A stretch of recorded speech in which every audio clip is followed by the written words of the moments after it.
Voces Online Radio presenta Entre Amigos. Tu mejor forma para crecer es a través de la red. Bienvenidos. Hola, ¿cómo están? Qué gusto, otras estamos con ustedes en tu programa Entre Amigos. Te transmitimos desde la ciudad de Monterrey, Nuevo León, y estamos conectados por Zoom hasta la Ciudad de México con el doctor Sigor Campos. El doctor Sigor Campos es un médico ginecobstetra y hoy vamos a tomar un tema muy importante que es la vacunación y la vacunación en mujeres, ¿sí? Permítame tantito. El doctor Sigor Campos es un médico ginecobstetra egresado de la Universidad de La Salle en ginecología obstetricia. Actualmente está en el Hospital Luis Castelazo Ayala en la Ciudad de México, del Instituto Mexicano del Seguro Social. Él salió del Instituto Nacional de Perinatología, donde hizo medicina perinatal. Hizo la maestría de Administración de Organización de Salud en la Universidad La Salle de México. Tiene un diplomado en Mercadotecnia Farmacéutica por el Instituto Tecnológico y de Estudios Superiores de Monterrey. Actualmente es su director médico de turno del Hospital Luis Castelazo Ayala, se le conoce como la UMAE 4 en México. Sigor, muchas gracias por estar con nosotros y vamos a tocar este tema que es la vacunación. Antes de irnos a algo, ¿qué nos puedes decir? Bueno, ¿Qué es una vacuna? Bueno, primero te agradezco la invitación, Roberto, y pues es un gusto estar en este espacio y te felicito por esto que haces en pos de la educación médica y la difusión de conocimiento. Creo que es una cuestión muy valiosa y pues bueno, un honor estar contigo. Gracias. Vacunación. Pues con la vacunación yo creo que lo máximo de la medicina preventiva. Realmente es aplicar un producto que va a disminuir la letalidad o la mortalidad de una enfermedad. Muchas veces no la presentación, pero sí los estragos que nos puede causar dicha enfermedad para lo que estemos vacunando. Y pues es un terreno donde los pediatras son los reyes, más allá de epidemiología y todo esto, lo clásico y lo normal, lo habitual, es que pues nos vamos con los niños a la consulta con el pediatra y pues, ¿qué fue? La consulta, más 3 vacunas, más toda esta situación. Y realmente pues hemos tenido éxito comprobado. El problema viene cuando nos queremos poner a vacunar a la mujer, en específico a la mujer embarazada, y ahí es cuando, ¿qué pasa? ¿Se puede? ¿No se puede? Un sinfín de mitos, un sinfín de situaciones, y creo que vale la pena aclarar un poco conceptos actuales y ver cómo estamos hoy en día. Yo no sé si dentro de 15 años o dentro de 50 años digan que somos unos talibanes que estamos diciendo barbaridad y media, pero hoy en día pues, lo que hay es lo que me gustaría platicar y difundir un poquito. ¿Cuáles son estos aspectos generales o el panorama general que tú estás mencionando? El panorama, en general, hay mucho desconocimiento, hay muchos mitos y tendemos a generalizar. Entonces, por supuesto, hay que especificar qué vacuna, en qué momento, y muchas veces tenemos un poco de conceptos erróneos con los momentos donde vamos a aplicar las vacunas. Por supuesto, hay una cartilla de vacunación que en la infancia y todo debe ser llenada, se cumple sin ningún problema.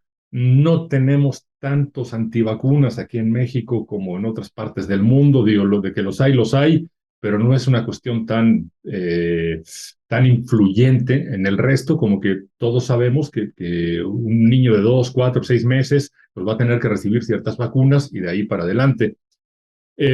Se han roto tabús, creo que hace unos años con vacuna del VPH, que se difundió mucho, por supuesto, en ginecología, y eso como que empezó a cambiar el concepto del ginecobstetra vacunador, que también, pues obviamente se ha presentado, y ahora con la cuestión de COVID, con todas las evidencias que hemos tenido, y lo que ha sucedido con la vacunación en la mujer embarazada. Creo que esto nos está abriendo la puerta, nos está dando una opción, pues, para completar lo que se debe completar hoy en día.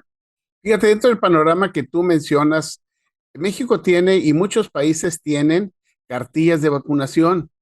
Para la población general, hay una cartilla de vacunación cuando nace, que se la dan en el hospital, que se las pide Salubridad, que inclusive son documentos que se tienen que presentar en algunas ocasiones para la inscripción escolar de un kinder, de una guardería, donde debe estar cubierto porque es una protección para el niño.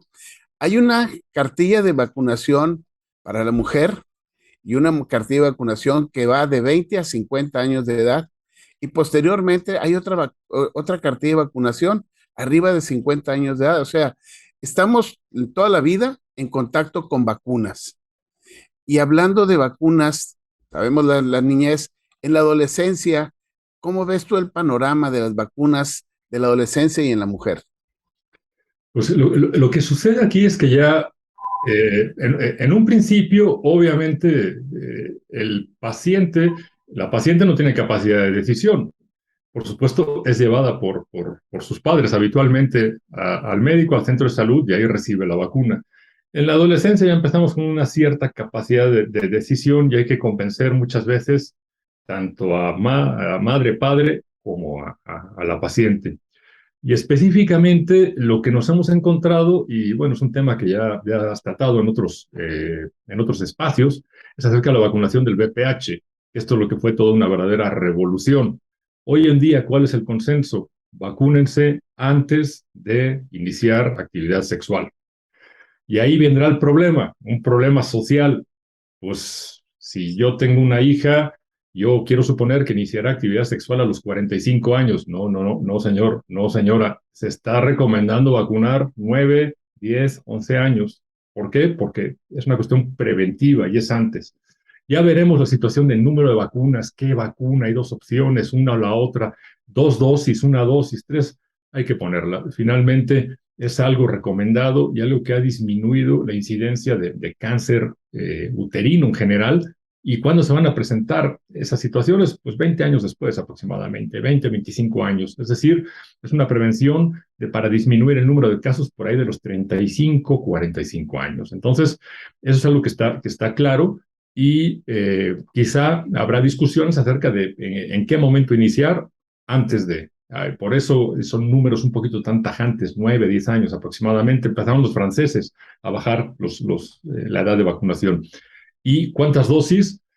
Pues están haciendo muchos estudios comparativos entre una y dos, y ya no tanto las tres, pero bueno, esto será la eterna polémica y para ver resultados tenemos que esperarnos muchos años. Entonces, para que haya resultados contundentes de que no hay una gran diferencia entre el número de dosis, tenemos que esperarnos un poquito más de tiempo. Lo que sí está muy claro es que es una recomendación fuerte aplicar vacuna a niños y niñas. ¿Cómo actúan las vacunas, Sigor?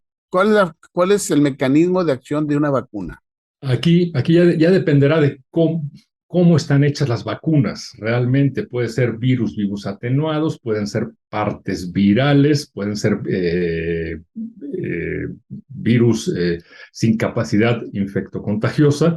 Lo que hacen, y explicando un poquito en este foro, que de repente nos verán médicos, no médicos, gente con una vida normal fuera de la medicina, pues lo que hacen es que despiertan una respuesta inmune, es decir, doy una probadita, una muestra de la capacidad infecciosa de X microorganismo y el cuerpo humano, el sistema inmunológico, aprende a reaccionar contra ese microorganismo en especial.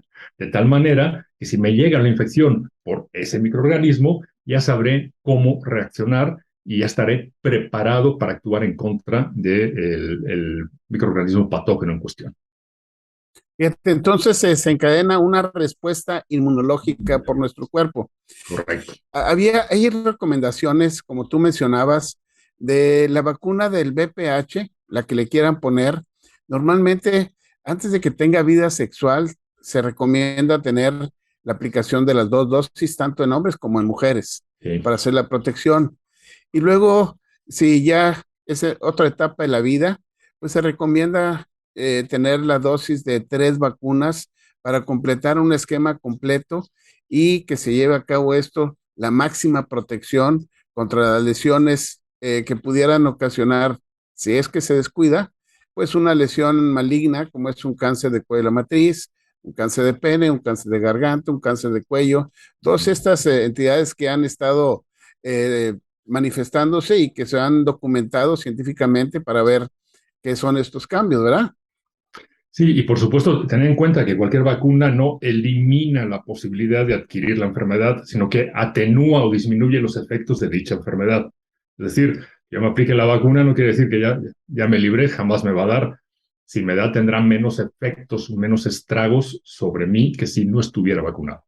Entonces, en la adolescencia es importante ver la vacunación de, contra el virus de VPH y Sí. pues, tener su esquema de vacunación completo. Ahora, un tema muy importante que lo vive toda nuestra población, es fácil que tengamos una llamada, doctor, me están diciendo que me tengo que vacunar y estoy embarazada. En la mujer embarazada, ¿cómo es el esquema de vacunación? Eso es una cosa, es un aspecto muy interesante porque lo tenemos descuidado. Yo creo que hay mucha desinformación. Por supuesto, hay vacunas que no se pueden dar durante el embarazo, están proscritas, pero hay vacunas que se deben administrar durante el embarazo. Entonces, ahí tenemos que hacer una gran diferencia. Finalmente, de un concepto muy global, vacuna con virus vivos no se administran durante el embarazo. Ahora será, pues, ¿cómo sé yo qué vacuna tiene uno, qué vacuna tiene otro? Vamos a poner tres grupos. El primer grupo, vacunas recomendadas, casi obligatorias o strong recommendation, como dirían tus vecinos un poquito más arriba, Esa durante el rayita. embarazo. Otras, en caso de riesgo. Vamos a poner una balanza, como todo en la vida, riesgo-beneficio, me la aplico o no me la aplico, dependerá de cuestión ocupacional o cuestión personal, individual de cada paciente. Y otras que ni por error me la puedo aplicar durante el embarazo.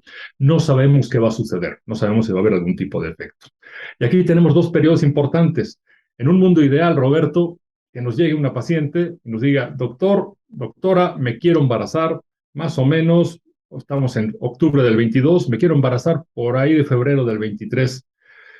Pues las hay, son pocas, pero las hay. Entonces, ahí sí, pues a ver, vamos a ver cómo estás, si te pongo la rubeola, etcétera, lo que sea, lo que haga falta, porque ahí no hay problema, hay un lapso en una consulta preconcepcional de aquí hasta el embarazo. Pero sabemos que eso no es lo más frecuente y sobre todo a nivel institucional, que cuando acuden a consulta, pues muchas ocasiones para ver si es niño o niña o vienen dos o tres o etcétera, entonces ya es demasiado tarde. ¿Qué vamos a hacer ahí? Y una recomendación para no confundir términos. Hoy en día hay tres vacunas que se recomiendan a la mujer embarazada. La primera vacuna, y es una cuestión novedosa, es COVID-19. Eso es algo que quizá, eh, pues es una cuestión muy nueva, son 2 años y fracción de todo este show. Entonces, pero bueno, es una recomendación durante el embarazo. Fuera de ahí, las que ya tienen más años, más antigüedad y más evidencia son dos vacunas que se deben administrar durante el embarazo. La vacuna de influenza o contra influenza y la difteria, tosferina, tétanos acelular, la DPTA. Y eso es interesante porque cuando ustedes aplican una vacuna a una mujer embarazada, pues tenemos diferentes vías y diferentes opciones. La puedo aplicar, por supuesto, para proteger a la mujer, como es el caso de COVID-19, como es el caso de influenza, o la puedo aplicar más bien para proteger al bebé. Entonces, le llamaré bebé antes que producto, que así lo llamamos siempre, pero al bebé por ese lapso que hay desde que nace hasta que se le aplica la primera vacuna, que sería los 2 meses al recién nacido, y ese lapso quedan totalmente desprotegidos a no ser que sea por una inmunidad materna. Y eso es específicamente para un agente, para tosferina. Y tosferina tenemos niveles, hay un subdiagnóstico en general en tosferina y en influenza. Entonces, de repente, por cuestiones que no nos vamos a meter, no vamos a arreglar el mundo, tampoco nos van a dar el premio Nobel si lo arreglamos definitivamente, pero estas situaciones que no se registran los números, el número de casos que hay habitualmente, pues muchas veces es por un mal diagnóstico, por un error administrativo, pero suele ser más habitual. Entonces, esas son las dos vacunas recomendadas durante el embarazo. Y bueno, un poquito de cada una. Influenza, lo que pasa es que no está disponible todo el año. Ese es un conflicto que hay. Entonces, ¿qué sucede? Que pues si yo me la quiero aplicar en junio, probablemente no exista la vacuna. Son vacunas que se fabrican tratando de adivinar un poquito qué cepa viene y qué variante viene. La que están aplicando ahora se empezó a diseñar pues desde fines del año pasado y principios de este año. Y ahí viene una pregunta del millón, por ejemplo. ¿Qué pasa si a mí me aplican, si a mí me vacunaron en febrero o en marzo, siendo las últimas vacunas, y me embarazo en junio? ¿Me tengo que volver a vacunar? La respuesta contundente es sí. No pasa absolutamente nada y probablemente, digamos que estamos viendo la versión 2.0, 3.0, 4.0, ya vamos evolucionando. Entonces, esa es una recomendación. ¿Y por qué? Por los estragos que puede causar esta enfermedad en la mujer embarazada. Eso es muy claro. Sí, fíjate, no se tiene conocimiento o a veces se desconocen las causas o el porcentaje de mujeres que llegan a tener influenza y están embarazadas. Muchas de ellas llegarán a poder tener una neumonía o en el caso de que estén en las últimas semanas de su embarazo y que tengan ya su término de embarazo y nazca ese bebé, el bebé está en riesgo de contagio si ella no está vacunada. Por se menciona que dependiendo el semestre o el trimestre que se esté vacunando, los anticuerpos que esté produciendo la madre van a pasar a la placenta y la placenta va a ser transmitidos para el bebé. Por ejemplo, en el caso de la tosferina, que se recomienda que sea en el tercer trimestre del embarazo, para que la mamá que produzca esos anticuerpos estén pasando directamente al bebé y en ese lapso de los primeros meses de vida del recién nacido, que pueden ser hasta 6 meses, la mamá le esté transmitiendo inmunidad pasiva y esto esté siendo un 100 para la vigilancia y el control de la salud del bebé. Exacto, y bueno, son dos aspectos. Tosferina, por ejemplo, tosferina es muy particular porque nosotros como ginecobstetras no estamos acostumbrados a verla. Esa enfermedad eh, más, más grave y más propia en la infancia, aunque tosferina es contagiada o transmitida en un 60% de los casos por padre, madre y círculo cercano. Entonces, lo ideal sería vacunar absolutamente a todos, pero no haber presupuesto que lo aguante. Entonces, esa es la cuestión y es exacto ese periodo, ese vacío. La tosferina tiene una particularidad. ¿Se acuerdan ahora que todos nos volvimos epidemiólogos y todos nos volvimos con esta situación de COVID? Hay una entidad epidemiológica, RO, que es el potencial de contagiosidad y se definió que COVID era de 4 a 5, es decir, por cada sujeto enfermo tenía la posibilidad de contagiar a 4 o 5 personas. Tosferina tiene el potencial de 12 a 17. Entonces es mortal en ciertos casos y muy contagiosa. Por eso es una situación interesante. ¿Y cuándo?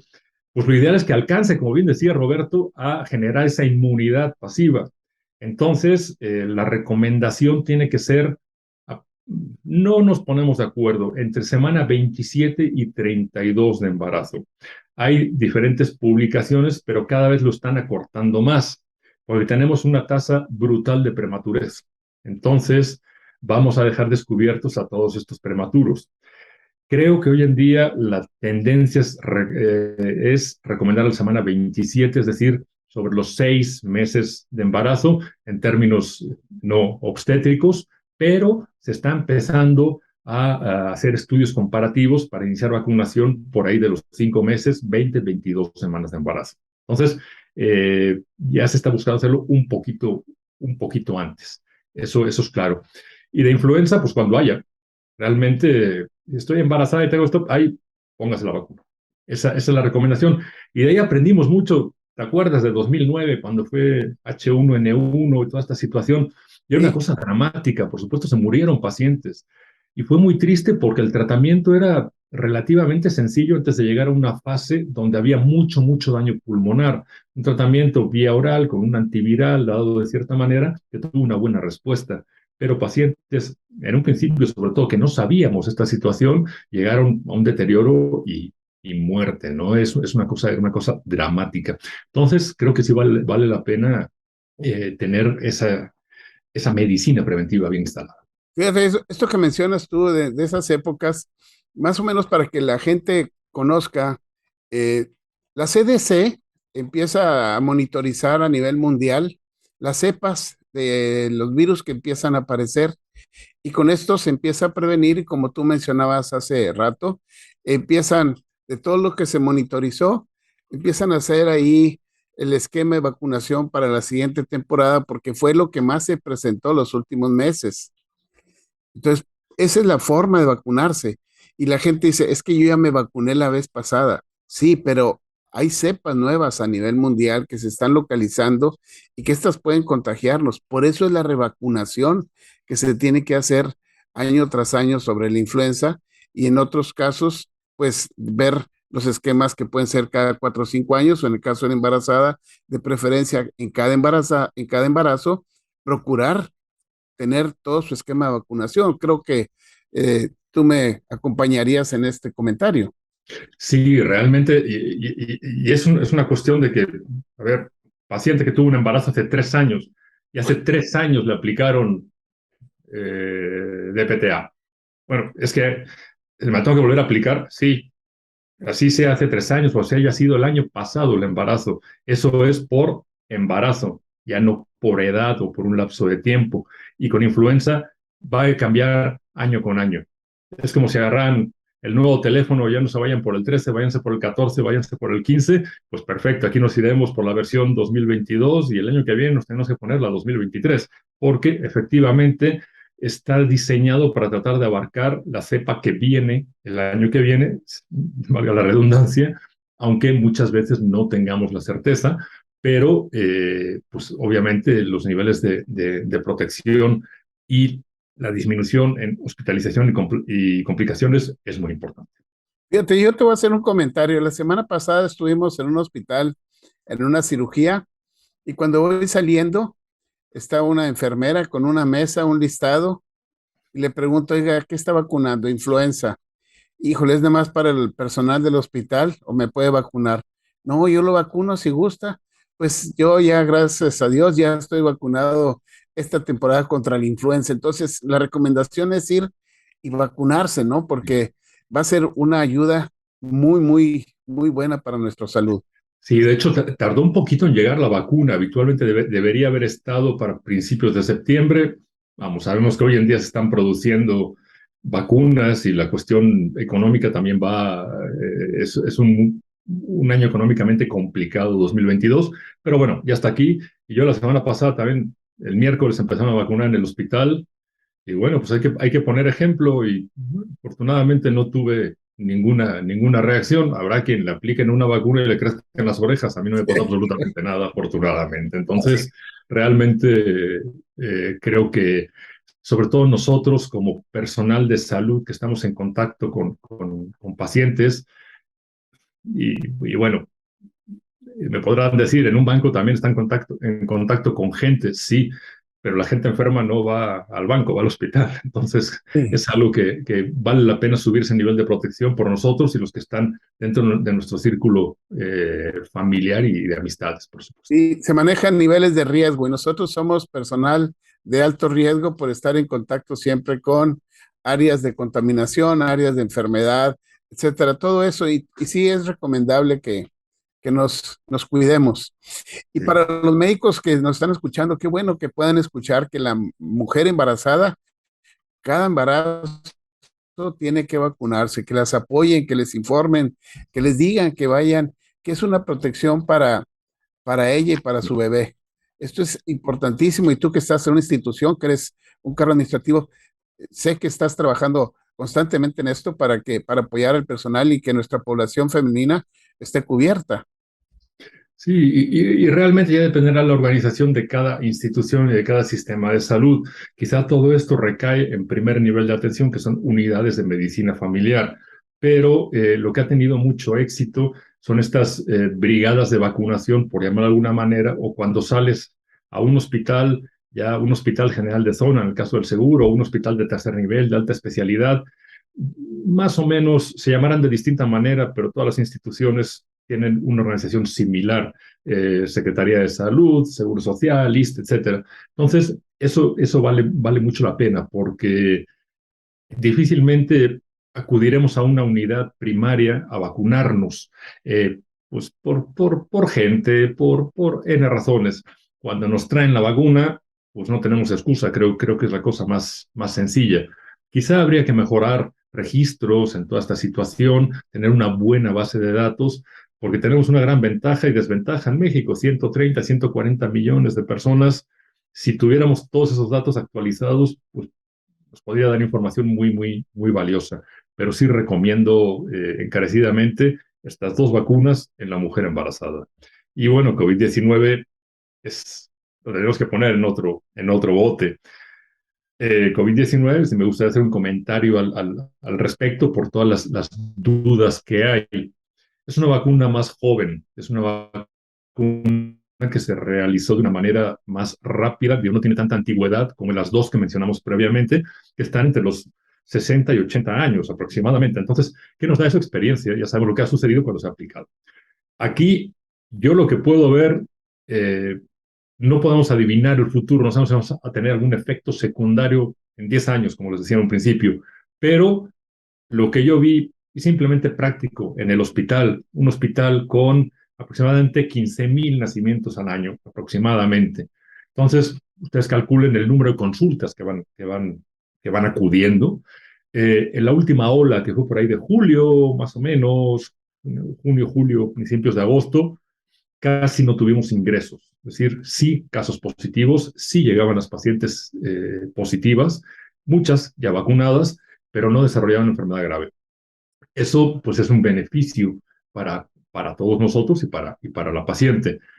¿Qué es lo ideal en la mujer embarazada? Una cosa es la recomendación mundial y otra cosa lo que haya. En un principio, y con evidencia, literatura norteamericana, se recomendó aplicar Pfizer o Moderna a la mujer independientemente de la etapa de embarazo. Después ya se han aplicado boosters y toda esta situación, y ya estamos cayendo en el concepto de que la mejor vacuna es la que tienes enfrente y te puedes poner, y la peor es la que no te pones. Entonces, la recomendación creo que sí es vacunar a la mujer embarazada por el alto riesgo y acordarnos cómo estábamos en un principio, Roberto. Era una cuestión terrible.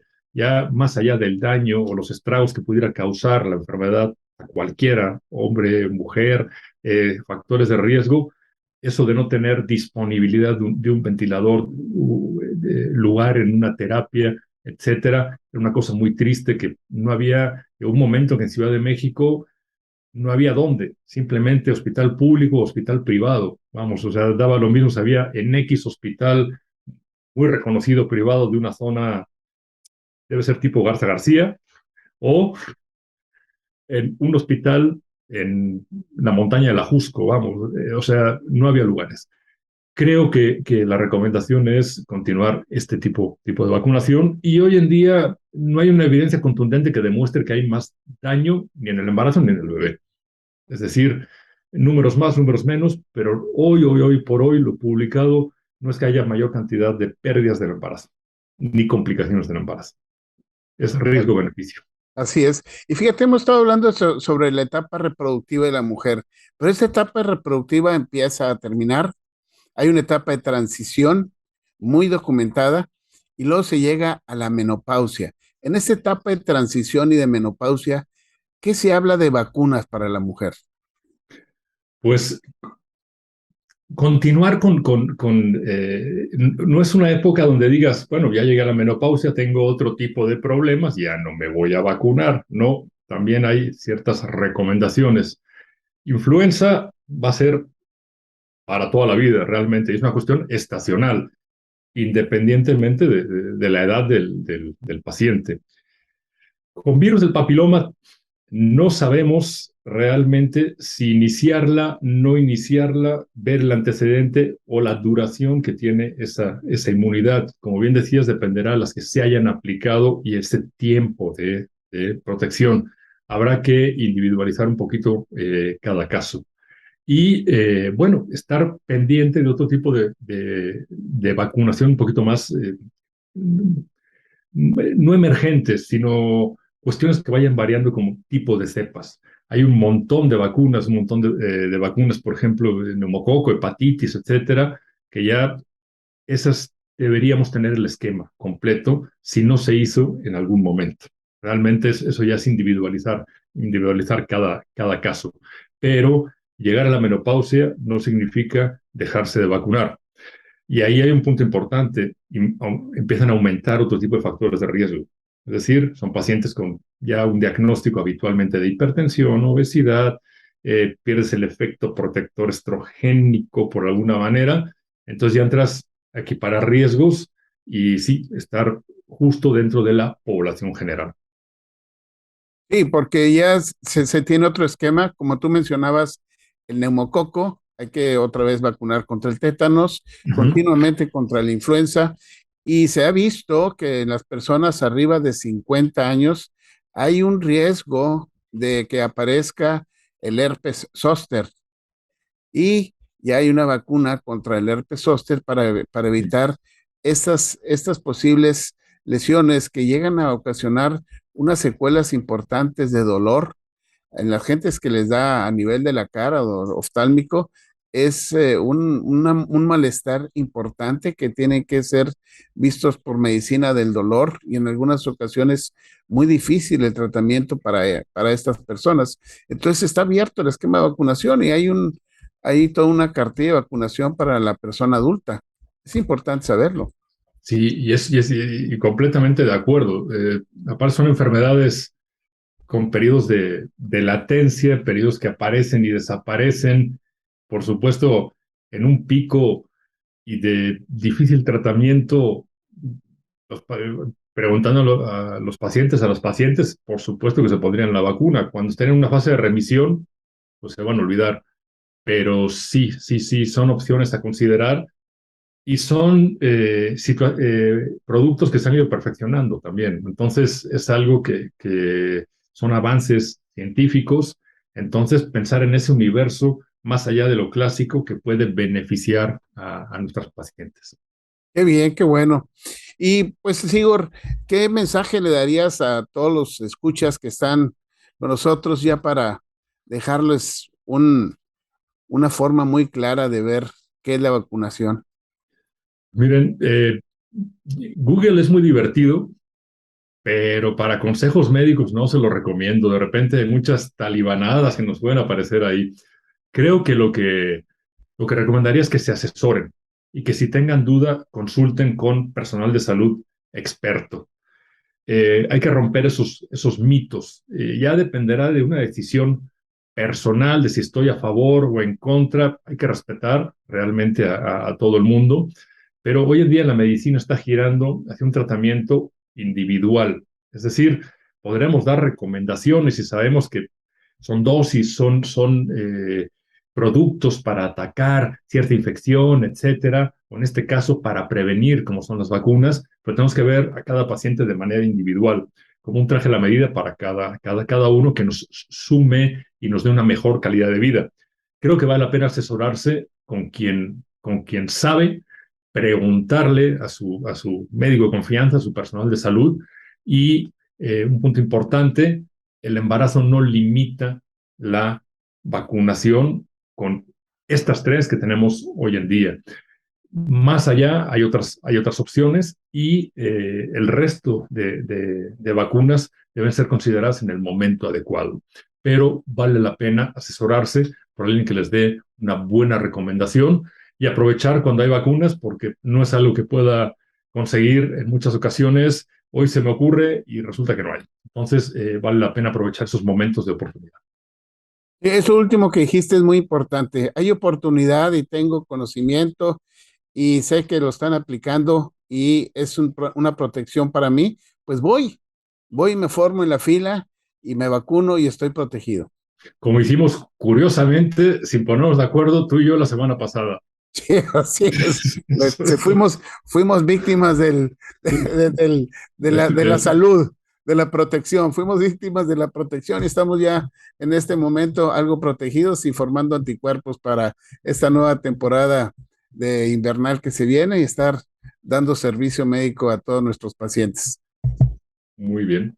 Igor, te agradezco mucho aceptar esta plática tan importante con mucha información, principalmente sobre la vacunación en la embarazada.